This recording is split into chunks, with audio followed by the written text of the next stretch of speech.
Hey everyone, welcome back to Data and Donuts. My name's Aaron. I'm here with my friend and colleague, Shannon Quihuiz. Today we're going to talk a little bit about PII, which is personal identifiable information, and how to handle sensitive data.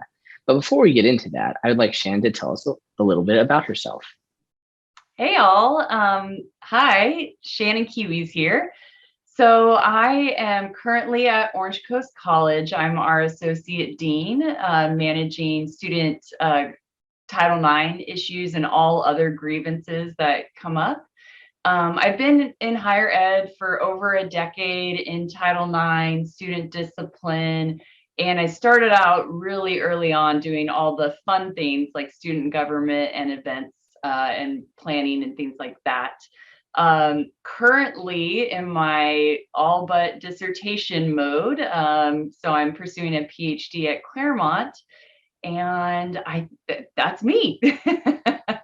That's work me, I should say, because I do have my lovely partner and two dogs that keep me very entertained during the weekends, hiking and anything adventurous. So Excellent, excellent. Well, thank you so much for visiting and hanging out today. And so we'll jump right into this and really look at our first question. What is PII and sensitive information? yeah, so it's really all centered around our FERPA, which is a federal law that protects students' educational records. So the PII, the personally identifiable information, is all centered around what that could be within a student's record. It could be your social security number, it could be where you're living, or maybe if you got in trouble and you have a disciplinary record.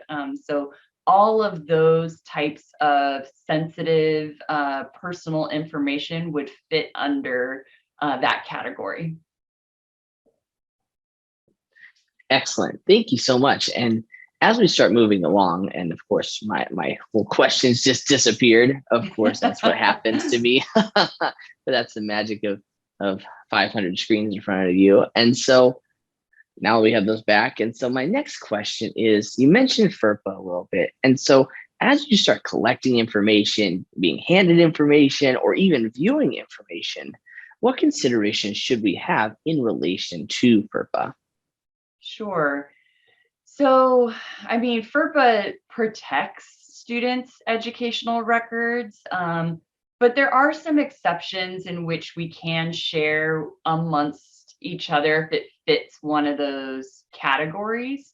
One of the more broader categories, don't quote me because I don't have like the rules right in front of me, but it's basically a legitimate need to know. So my colleague needs to know another student's personal identifiable information in order to do their job, for example. And so in those instances, we would not need to connect with the student and get their approval. Otherwise, we need to get consent before sharing any of their PII or educational records. And I could share a couple of, bloops on my part because, when I worked at San Jose State University, we had a general form that obtained the students' information, their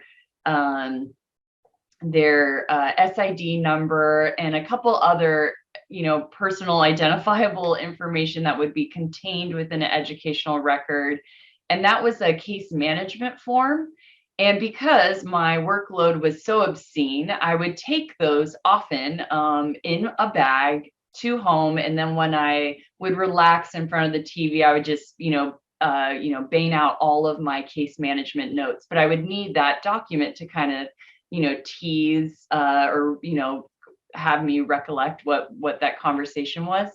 Anyways, long story short, while I was at the gym, my car was broken into and all of those documents were stolen. So they didn't get anything valuable other than students, these, files.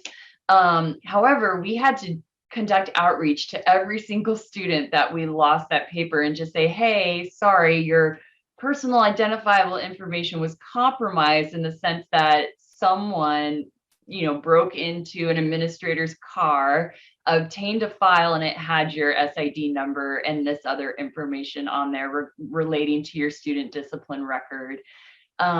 This also happens in email more frequently than we would like to admit. And so in those moments, when you're doing really quick emails, we're putting students' information in there, and then we don't look at who we're actually emailing. And so you might email another student or another colleague who doesn't have purview or a legitimate need to know with that information. So I share those examples to say, just take a pause and think before releasing information, because we don't want to have to backtrack and do what I had to do and do these full disclosures and notices to students that their information has been compromised. Oh, wow. And thank you for sharing that open story. I really think that helps give the totality of the impact or potential impact that could happen. And then a lot of times I think about this is, when you work in a remote environment, which many of us currently do, and, if you get information or data and you download it to your personal computer, you're not working in a space that maybe be a VPN space where you're on your work computer, but you're like, I'll just work on it on my computer. I like my software better. Now you potentially make an issue for yourself, depending upon if it has PII or personal information or sensitive information in there. And so those are always things to consider as we move forward. And I agree, in the hustle and bustle of our day to day with all the email and all the great work we're doing, sometimes you just send and unsend. Yeah.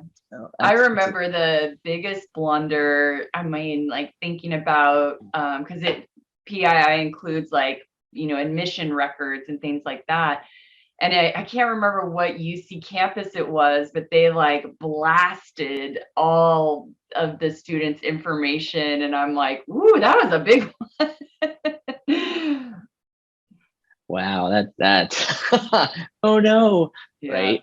Oh goodness. So we go to our last question. And so now we understand kind of some fun stories we've seen, or maybe some even scenarios that could play out.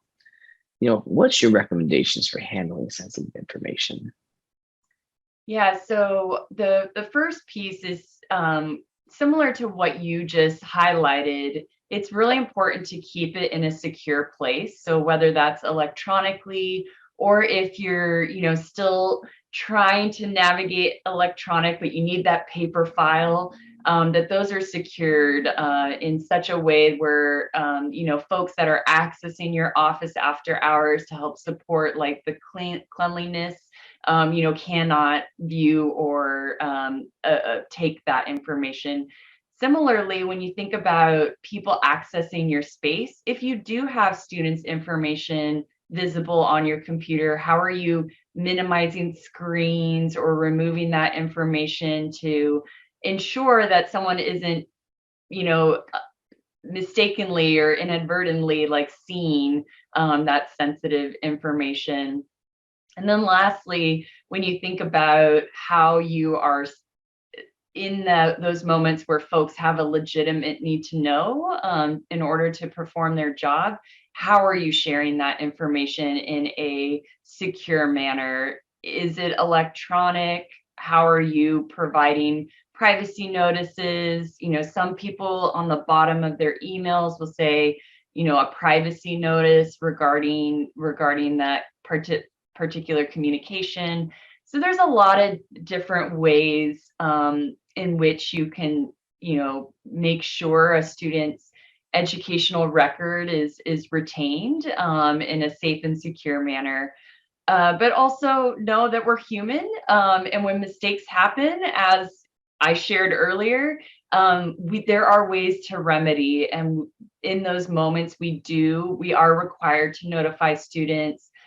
Students also have a bunch of rights under FERPA, so they have the right to inspect and review their file, all of their different educational records. They have the right to consent to someone seeing that. I see that a lot in the student discipline arena, where they want attorneys or parents to view their information. And they also have the right to submit information saying things are inaccurate. So they can add things to their file showing or stating otherwise, that we are not capturing their full record accurately.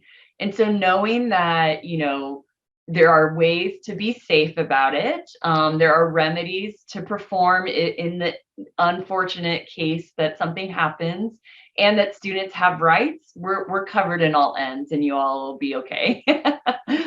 That's excellent. No, those are great pieces of advice. It makes me think like, maybe I should go back to my undergrad record and be like, can you change those? I don't agree with those B's. I don't think that's accurate. They probably are A's. They just wrote it wrong. Totally. Just kidding. Just kidding. Well, awesome. It goes to my bonus question now. And so what do you prefer? Coffee, tea, both, and what kinds? Ooh.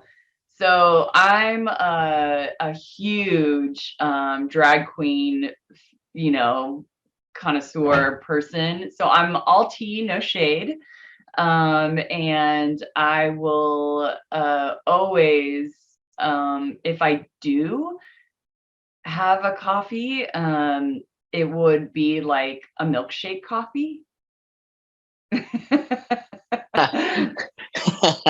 Totally understand. One of my colleagues is the same way. He'll drink tea all day and he'll be like, and then someone, you want coffee? He's like, can they give me like a frappuccino? Like, can you get me it has to, like that it's like, ice cream? has to be milkshake, has to bring all the boys to the yard. No, I'm just kidding. That's hilarious. Awesome. Well, thank you so much, Shannon, for hanging out today. Good luck on your PhD. You're going to finish strong. Maybe we can actually bring your findings back and do another interview. So that'd be so fun. Thanks so much. Lovely to meet you all. Have a good one.